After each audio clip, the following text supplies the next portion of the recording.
In the silence of the night, in a small house in Hawaii, a mother sat with her child in her arms. Outside, the ocean breeze was blowing, but inside her heart, there was a storm. Before her eyes, there was a dream that her son would one day change the world. That child was Barack Hussein Obama II. Obama's mother, Ann Dunham, was a white American woman who always placed her principles above social barriers. His father, Barack Obama Sr., was a black man from the heart of Kenya. The world never understood their union, but the mother taught her son one powerful truth. Son, color does not define you, character does. As a child, Obama often sat quietly in a corner, watching his mother study and teach. She would tell him, "The world might see you as weak, but education will make you powerful." And perhaps in those quiet moments, the seed of change was planted in the boy's heart. But destiny was never easy. When Barack was only 2 years old, his father left for Kenya. From that day onward, he lived with his mother and grandparents in Honolulu. His mother worked 2 jobs just to keep her son's education and dreams alive. At night, she graded her papers. In the morning, she sent Obama off to school, as if life had turned her into both a teacher and a guardian. Then came a time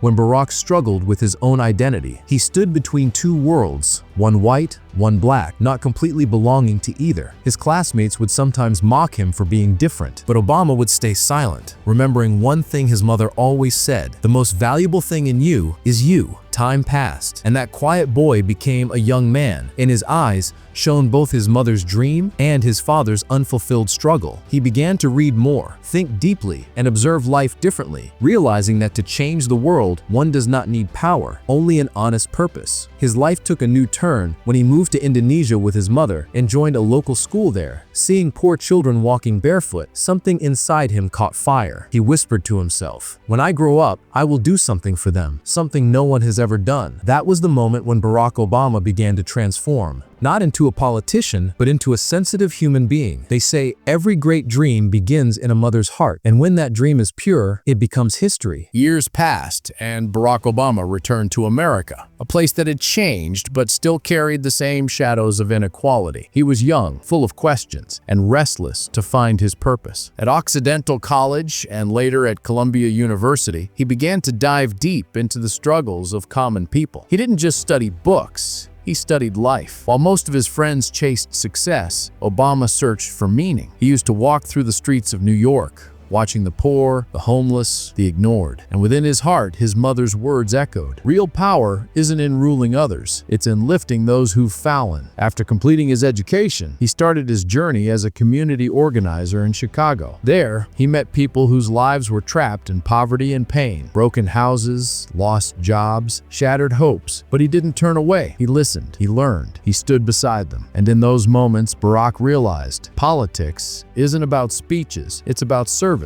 His voice began to rise among the people, not as a leader, but as one of them. He worked to rebuild communities, to create opportunities, to show the forgotten that they still mattered. Every hardship he faced made his purpose stronger. One day, while standing in a small Chicago church, he heard a preacher say, "Hope is not a word, it's a weapon." That line hit Barack deep. He decided that his life would revolve around this one idea: hope can change the world. In those days, he met Michelle Robinson, a woman whose courage and intelligence became his greatest strength. Together, they dreamed of a future where equality wouldn't just be a word in a book, but a reality in people's lives. As he entered the world of politics, the challenges multiplied. People mocked his race, questioned his identity, and doubted his ability. But Barack smiled through every criticism because deep down, he remembered his mother's struggle. A woman who never had power, yet gave birth to someone who would redefine it. With every election, every defeat, every sleepless night, his dream became clearer. He was no longer just Barack Obama. He was the voice of every man and woman who had ever been told, "You can't." But he knew one truth: if your purpose is pure, no power in the world can stop you. Years later, that same young man who once walked through the streets of Chicago with dreams in his eyes stood before the whole world as Senator Barack Obama. But this rise wasn't easy. It was built on sleepless nights, endless criticism, and unshaken belief. He wasn't born into power. He built it step by step from faith, sacrifice, and struggle. The political stage was fierce, filled with voices louder than truth and faces brighter than honesty. But Obama wasn't competing for fame. He was chasing change. When he spoke, people didn't just listen, they felt. Because his words carried the weight of millions who had suffered in silence. His speeches weren't written for applause. They were carved from pain, from experience, from hope. Quote, "Change will not come if we wait for some other person or some other time," he once said. "We are the ones we've been waiting for. We are the change that we seek." Those words became more than just lines. They became a movement. From streets to schools, from families to factories, people began to believe again, and that belief turned into a revolution. In 2008, when Barack Obama became the 44th president of the United States, history didn't just celebrate a victory, it celebrated a promise fulfilled. The boy who once questioned identity became the symbol of unity. The son of a mother's sacrifice became the voice of every struggling soul. Standing under the open sky, as thousands chanted his name, Obama closed his eyes for a moment. He could almost hear his mother whisper, "This is what dreams are made of, my son." But power never changed him. He still believed in simplicity and honesty, in serving people, not ruling them. He never forgot the streets of Chicago, nor the faces of those who taught him what true strength looks like. And even when his time as president ended, his influence didn't fade. He continued to inspire, to guide, to remind the world that leadership isn't about control, it's about connection. His journey was never just political, it was spiritual, emotional, and deeply human. Because Obama didn't just make history, he made people believe that they could too. Quote, "From a mother's dream to a nation's destiny, Barack Obama proved that hope isn't just a word, it's the heartbeat of change."